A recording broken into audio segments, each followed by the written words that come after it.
it's never too late to fight. When I was young, my family lived overseas. I lived in Indonesia for a few years. And my mother, she didn't have the money to send me where all the American kids went to school. But she thought it was important for me to keep up with an American education. So she decided to teach me extra lessons herself, Monday through Friday. But because she had to go to work, the only time she could do it was at 4:30 in the morning. But whenever I'd complain, my mother would just give me one of those looks and she'd say, "This is no picnic for me either, Buster." So I know that some of you are still adjusting to being back at school, but I'm here today because I have something important to discuss with you. My father left my family when I was 2 years old, and I was raised by a single mom who had to work and who struggled at times to pay the bills and wasn't always able to give us the things that other kids had. There were times when I missed having a father in my life. There were times when I was lonely and I felt like I didn't fit in. So I wasn't always as focused as I should have been on school. And I did some things that I'm not proud of. And I got in more trouble than I should have. And my life could have easily taken a turn for the worse.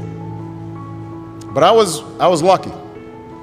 I got a lot of second chances. And I had the opportunity to go to college and law school and follow my dreams.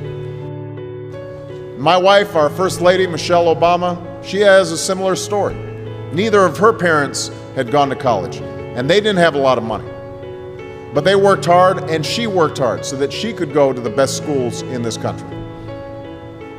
Some of you might not have those advantages. Maybe you don't have adults in your life who give you the support that you need.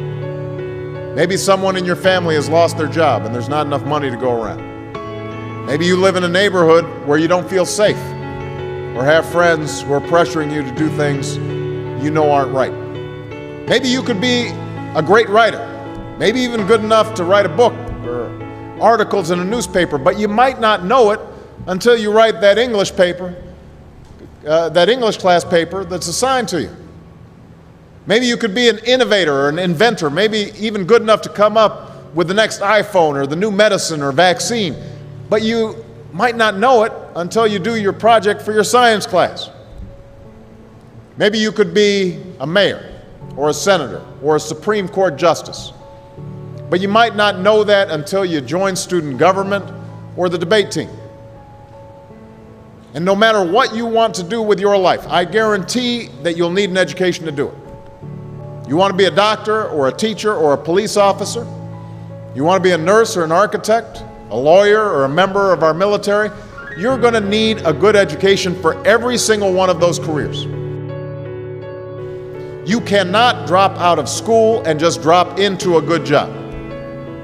You've got to train for it and work for it and learn for it.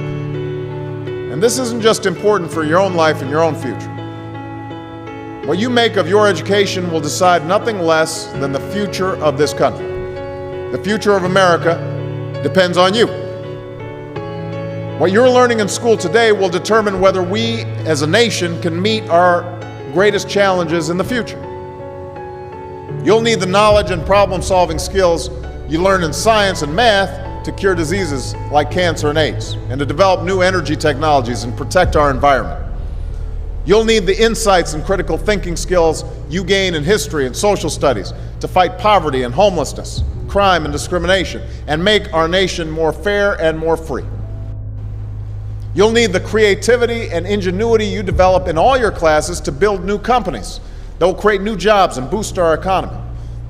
We need every single one of you to develop your talents and your skills and your intellect so you can help us old folks solve our most difficult problems. If you don't do that, if you quit on school, you're not just quitting on yourself, you're quitting on your country. Now, I know it's not always easy to do well in school. I know a lot of you have challenges in your lives right now that can make it hard to focus on your schoolwork. I get it. I know what it's like. But at the end of the day, the circumstances of your life, what you look like, where you come from, how much money you have, what you've got going on at home, none of that is an excuse for neglecting your homework or having a bad attitude in school. That's no excuse for talking back to your teacher or cutting class or dropping out of school. There is no excuse for not trying. Where you are right now doesn't have to determine where you'll end up. No one's written your destiny for you, because here in America, you write your own destiny. You make your own future. That's what young people like you are doing every day all across America. And that's why today I'm calling on each of you to set your own goals for your education and do everything you can to meet them. Your goal can be something as simple as doing all your homework, paying attention in class, or spending some time each day reading a book. Maybe you'll decide to get involved in an extracurricular activity or volunteer in your community. Maybe you'll decide to stand up for kids who are being teased or bullied because of who they are or how they look. Because you believe, like I do, that all young people deserve a safe environment to study and learn. Maybe you'll decide to take better care of yourself so you could be more ready to learn. But whatever you resolve to do, I want you to commit to it. I want you to really work at it. I know that sometimes you get that sense from TV that you can be rich and successful without any hard work. That your ticket to success is through rapping or basketball or being a reality TV star. Chances are you're not going to be any of those things. The truth is, being successful is hard. You won't love every subject that you study. You won't click with every teacher that you have. Not every homework assignment will seem completely relevant to your life right at this minute. And you won't necessarily succeed at everything the first time you try. That's okay. Some of the most successful people in the world are the ones who've had the most failures. J.K. Rowling, who wrote Harry Potter. Her first Harry Potter book was rejected 12 times before it was finally published. Michael Jordan was cut from his high school basketball team. He lost hundreds of games and missed thousands of shots during his career. But he once said, "I have failed over and over and over again in my life, and that's why I succeed."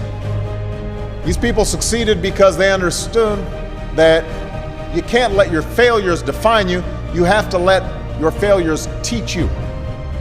You have to let them show you what to do differently the next time. So if you get into trouble, that doesn't mean you're a troublemaker.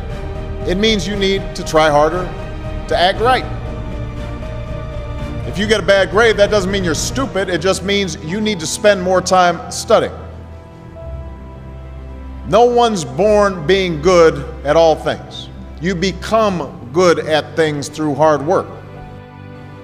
You're not a varsity athlete the first time you play a new sport. You don't hit every note the first time you sing a song. You've got to practice. The same principle applies to your schoolwork. You might have to do a math problem a few times before you get it right. You might have to read something a few times before you understand it. You definitely have to do a few drafts of a paper before it's good enough to hand in.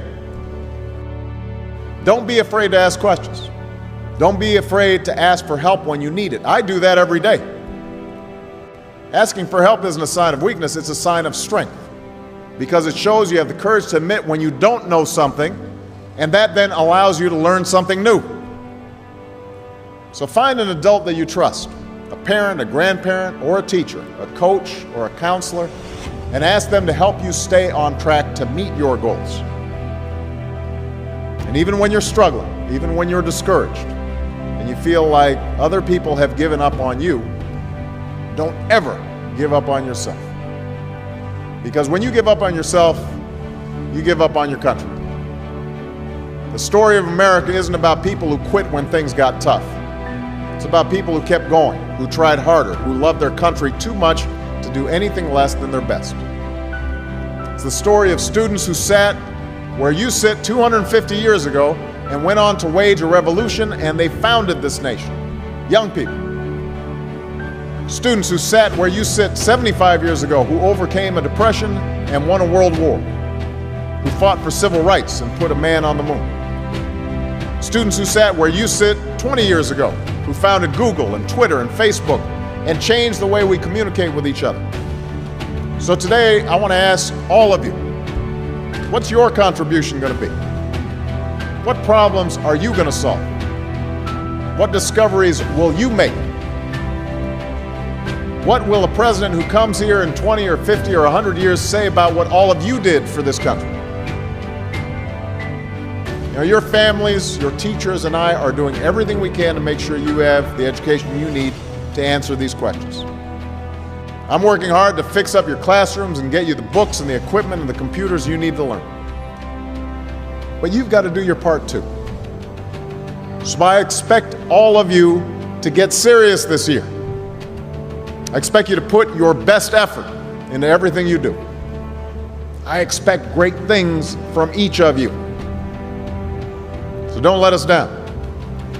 Don't let your family down or your country down. Most of all, don't let yourself down.